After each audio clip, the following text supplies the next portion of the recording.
గత 10 ఏళ్లు అధికారంలో ఉన్న కేసీఆర్ ప్రజలను మోసం చేశారని తెలంగాణ రోడ్లు భవనాల శాఖ మంత్రి కోమటిరెడ్డి వెంకటరెడ్డి విమర్శించారు.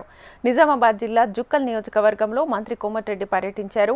ఈ సందర్భంగా ఏర్పాటు చేసిన సభలో మాట్లాడారు. పేదలకు డబుల్ బెడ్రూమ్ ఇల్లు నిర్మించి ఇస్తాం, నిరుద్యోగులకు ఉద్యోగాలు కల్పిస్తామని చెప్పి కాలయాపన చేశారన్నారు. కాంగ్రెస్ అధికారంలోకి వచ్చిన తర్వాతే పేదలకు మేలు జరుగుతుందన్నారు. తెలంగాణ పథకాలు దేశానికి ఆదర్శంగా నిలుస్తున్నాయని మంత్రి చెప్పారు.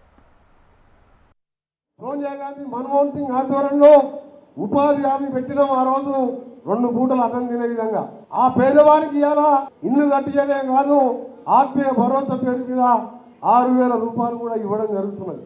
ఇలాంటి కార్యక్రమాలు మిగులు బడితో వచ్చిన తెలంగాణలో ఒక్కసారైనా కేసీఆర్ ఆలోచించిందా?